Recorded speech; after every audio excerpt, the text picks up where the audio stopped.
Kejadian pasal 38. Yehuda dan Tamar. Pada waktu itu Yehuda meninggalkan saudara-saudaranya dan menumpang pada seorang adulam yang namanya Hira. Di situ Yehuda melihat anak perempuan seorang Kanaan. Nama orang itu ialah Shua. Lalu Yehuda kawin dengan perempuan itu dan menghampirinya. Perempuan itu mengandung lalu melahirkan seorang anak laki-laki dan menamai anak itu Er. Sesudah itu perempuan itu mengandung lagi lalu melahirkan seorang anak laki-laki dan menamai anak itu Onan. Kemudian perempuan itu melahirkan seorang anak laki-laki sekali lagi dan menamai anak itu Shela. Yehuda sedang berada di Kezib ketika anak itu dilahirkan. Sesudah itu Yehuda mengambil bagi Er anak sulungnya seorang istri yang bernama Tamar. Tetapi Er anak sulung Yehuda itu adalah jahat di mata Tuhan, maka Tuhan membunuh dia. Lalu berkatalah Yehuda kepada Onan, "Hampirilah istri kakakmu itu, kawinlah dengan dia sebagai ganti kakakmu dan bangkitkanlah keturunan bagi kakakmu." Tetapi Onan tahu bahwa bukan ia yang mempunyai keturunannya nanti. Sebab itu setiap kali ia menghampiri istri kakaknya itu, ia membiarkan maninya terbuang, supaya ia jangan memberi keturunan kepada kakaknya. Tetapi yang dilakukannya itu adalah jahat di mata Tuhan, maka Tuhan membunuh dia juga. Lalu berkatalah Yehuda kepada Tamar, menantunya itu, "Tinggallah sebagai janda di rumah ayahmu sampai anakku Shela itu besar." Sebab pikirnya, jangan-jangan ia mati seperti kedua kakaknya itu. Maka pergilah Tamar dan tinggal di rumah ayahnya. Setelah berapa lama, matilah anak Shua, istri Yehuda. Habis berkabung pergilah Yehuda ke Timna kepada orang-orang yang menggunting bulu domba-dombanya bersama dengan Hira sahabatnya orang adulam itu. Ketika dikabarkan kepada Tamar, "Bapa mertuamu sedang di jalan ke Timna untuk menggunting bulu domba-dombanya," maka ditanggalkannya lah pakaian kejandaannya.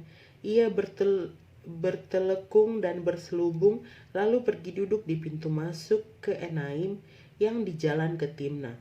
Karena dilihatnya bahwa Shela telah menjadi besar dan dia tidak diberikan juga kepada Shela itu untuk menjadi istrinya. Ketika Yehuda melihat dia, disangkanyalah dia seorang perempuan sundal karena ia menutupi mukanya. Lalu berpalinglah Yehuda mendapatkan perempuan yang di pinggir jalan itu serta berkata, "Marilah, aku mau menghampiri engkau." Sebab ia tidak tahu bahwa perempuan itu menantunya. Tanya perempuan itu, "Apakah yang akan kau berikan kepadaku jika engkau menghampiri aku?" Jawabnya, "Aku akan mengirimkan kepadamu seekor anak kambing dan kambing dombaku." Kata perempuan itu, "Asal engkau memberikan tanggungannya sampai engkau mengirimkannya kepadaku." Tanyanya, "Apakah tanggungan yang harus kuberikan kepadamu?"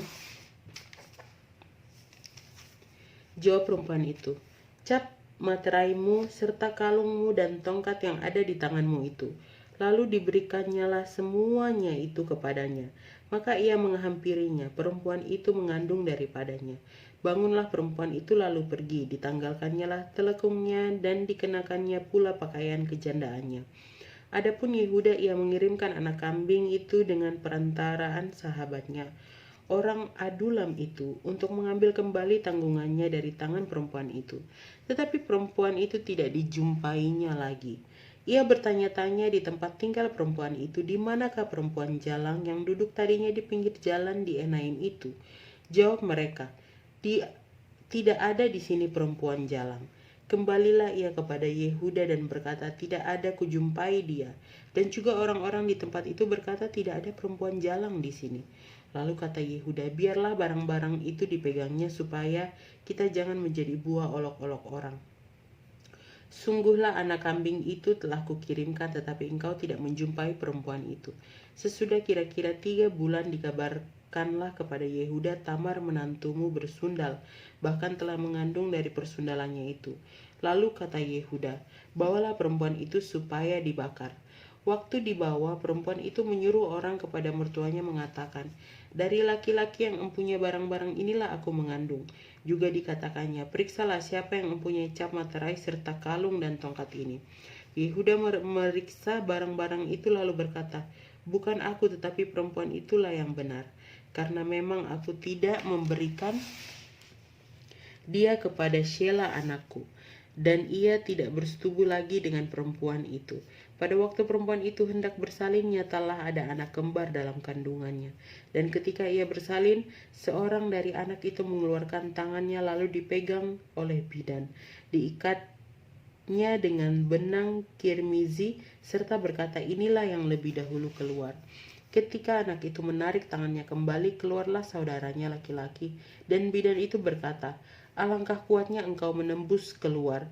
Maka anak itu dinamai Peres. Sesudah itu keluarlah saudaranya laki-laki yang tangannya telah berikat benang kirmisi itu, lalu kepadanya diberi nama Zerah.